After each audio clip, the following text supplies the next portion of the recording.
Hello, and welcome to another episode of Let's Go for a Walk. Today we're going to be out in the field, so my dogs might be running around a little bit more than normal, but I will try to keep the camera up with them.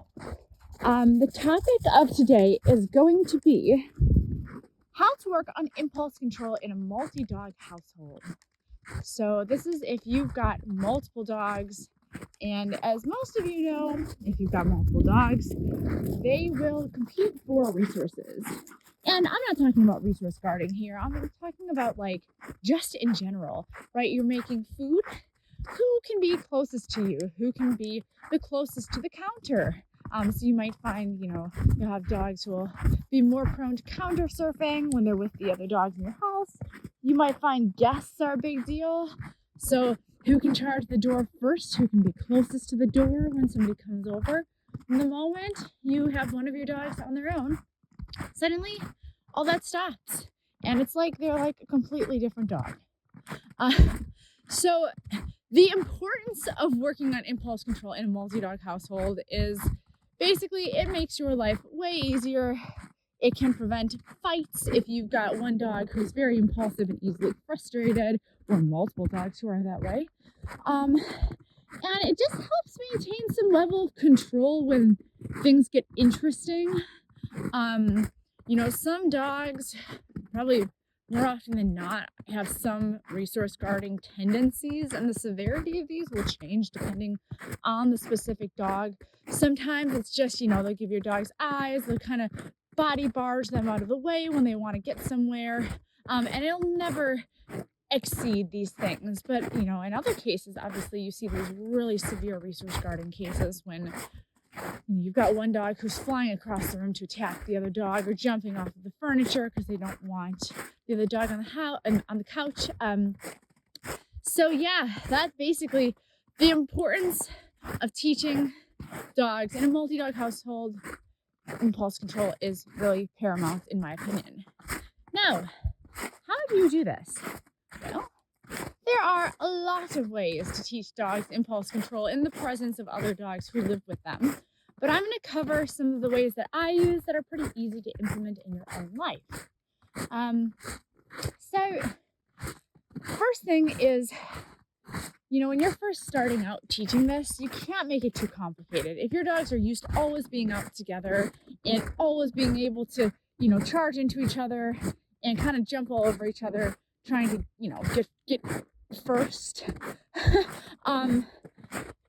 basically, it's going to be you can't just suddenly go to some really intense stationing exercise. So I like to start by kind of keeping everybody in a crate who's not going to be working, have the crates close enough to you, and give the dogs who are not actively working something to do. Like, a Kong with some filling, or a long-lasting chew, something that they like. So they can look up at what's going on, they can hear what's going on, but they've got something to occupy their head so they're not just getting really frustrated. You might, if you've got a dog who's very environmentally motivated, doesn't really care about food, hates the crate, you might have to take a different approach. Hello, this way. But I would start there for most people. Now, if you start this, basically what you want to do with the dog that you've got out is take them out and work on just some simple obedience, right? Don't make it too intense, don't make it too exciting, just some sits, some downs. You can still be happy and give them a yes or whatever you want to use, but just don't go crazy playing with them, because that'll make your other dogs go wild in most cases. So just some simple obedience, and then just rotate. Put that dog away, give him something to do, take another dog out. Practice this. After you've gotten to the point you can do this, and all the dogs do not care, then you can start removing that object that they've got, like the Kong. Keep the sessions really, really short, and just keeping the same thing, nice short obedience sessions. Rotate, rotate, rotate. Simultaneously, while you are doing this, if your dogs do not already know a place command or, have some kind of a station that you can send them to, I would be working on this individually without the other dogs around. Now, you could create the other dogs and work on this a little bit. Totally up to you. That's an option. But I would definitely make sure you're training this right away because it can take a while. And you also want to get your dogs used to responding to their name.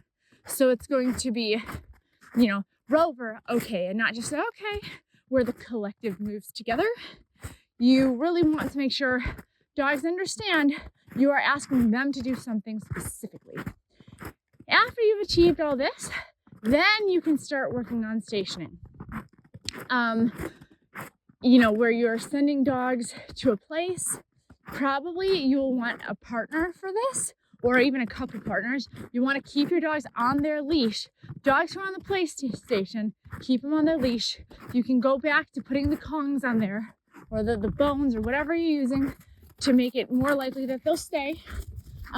Meanwhile, you've got one dog engaging with you in some way, probably through obedience. Again, I wouldn't introduce a bunch of crazy play at this point.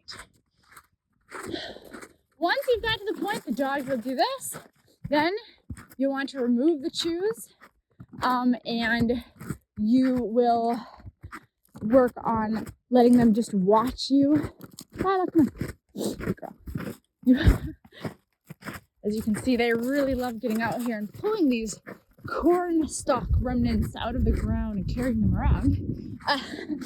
Anyways, so you want to just kind of take it slow, one step at a time. So you'll remove, the chews or the kongs, whatever they've got on their bed, and you will work with your other dogs. So one dog at a time, short, rotate. So they learn to understand my turn will come. In the meantime, I just have to chill out. Once you've got to the point, you can do this on leash, and then eventually, you remove the chew. Then you can start dropping the leashes. Now, at this point, if one dog gets up and walks off, just take them back, have them lay down, ask them to go place again, because you've been training this the whole time, so they understand that there's an implied stay until they are released by name, and go back to what you were doing. And just keep doing this. If one dog really starts to struggle, go back to basics, have somebody stand with them or tether their leash onto something really secure so they can't leave the place area. And then, if you get used to them watching at a distance, as they get better, what you can do is you can start making things a little bit more interesting by introducing some play or some more enthusiastic obedience training using treats, or make the treats higher values so they smell a little bit stronger, because everyone will be able to smell those. And you just keep progressing.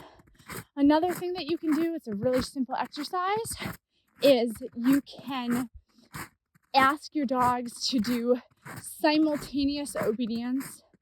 Well, where they're doing it simultaneously, but they're working individually. So for instance, you are having two dogs do a sit stay, one other dog lays down and comes back up, and maybe they're all right next to each other. That way you can reinforce them one at a time, right in a row, and they don't move. They get used to doing different things, and you asking them to do different things at the same time. These exercises are so simple to do, but they are really so useful, and it does help to have somebody else in your household, whether it's a friend or a partner or a child. So, obviously a capable child who can handle the dog. Girls, this way! Lila! Really helps to have somebody else with you doing this, especially in the beginning stages. Eventually, it all gets easier. But yeah, and then after you get to the point, you can do, simultaneous obedience, or obedience where you've got everybody working in the same area. Dora! Sorry. I'm distracted. There we go. Then you can start implementing this in more complicated situations. So things that are really triggering, like going outside, and if somebody comes to the door, and dinner time, or whatever your group of dogs triggers are, you'll want to start implementing this slowly and systematically in those contexts. And that will make it very, very much less stressful for you. Also, it's always important to remember that dogs need adequate enrichment. Outside of this, enough exercise to be able to calm themselves down adequately. Other needs need to be met. Other needs do need to be met in order to have this kind of a thing be successful. I think, yes. Lila, sit. Sit. Good. Good.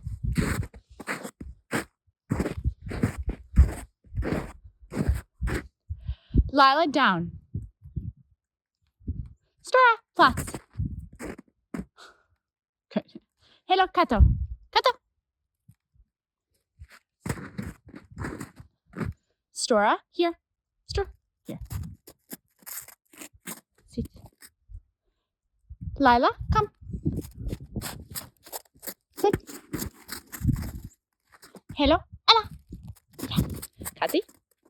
Mina.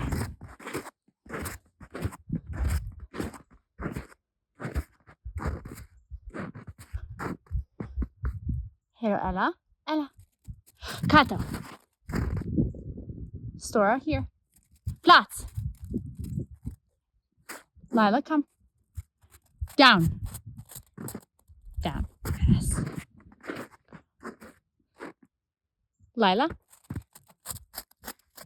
Stora, okay. Stora. Hello, and Daxi. All right, let's go.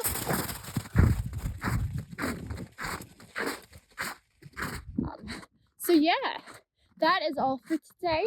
If you enjoyed what you heard, please like and subscribe to my channel, and we will be back again soon. Thank you so much.